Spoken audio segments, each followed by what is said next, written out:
As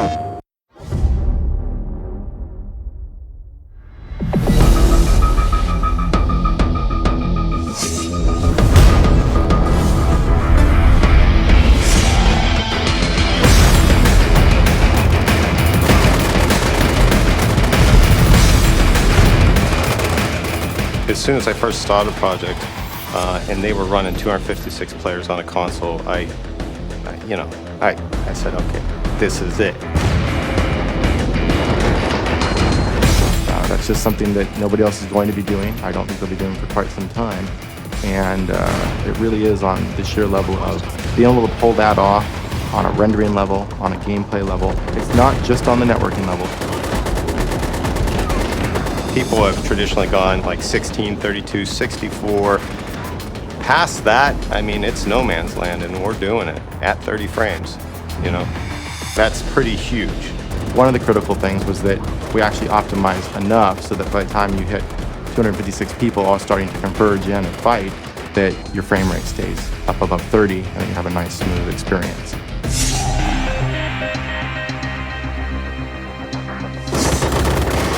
What we wanted to do was make a game where you would be aware that there are that many players on the field, but that we would keep the gameplay manageable, that the events and the battles would be forgiving, that they wouldn't be so large that no one has a chance to excel, no one has a chance to win.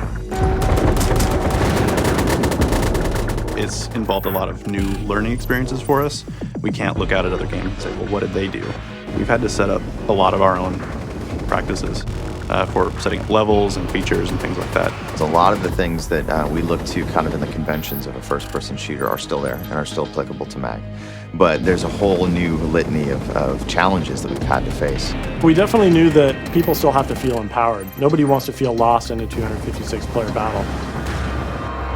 We don't want to have a wide open area and dump 256 players on it. It's dangerous. You're going to be shot from all sides. So we had to add a lot of density and cover in the assets. Another thing is the options. We want to give players options in these 256 player battles in MAG. So we have to build all of those into the map to support just kind of the variety of players. So we want to be flexible, setting up areas that new players, it's easy for them to drop in, very accessible, versus more skilled players, let them sneak around. You're looking at crowd behaviors rather than individual behaviors. But at the same time, we wanted to make sure that we are thinking about every individual set of boots on the ground so that you as an individual can have a big influence in the battle.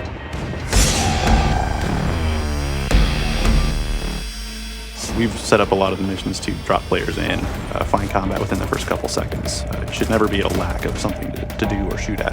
What aren't you going to see in the game is the question. Big old mortar strikes, grenades going off, flashbangs, airstrikes, you name it, it's probably in there. In other first-person shooters, you might see big events like helicopters going down or explosions or buildings on fire. Those things are all scripted. They're happening outside the gameplay space. In MAG, it's the first-person shooter where all of those things are happening around you as an effective gameplay. When you jump in there and you start to see, the helicopters coming in and the C-130s dropping just loads of people parachuting in, and there's mortars firing, and you can see all the way across the battlefield. It's really a scale that's difficult to kind of paint the picture for people until they get in and play, but it's something that you're amazed to see.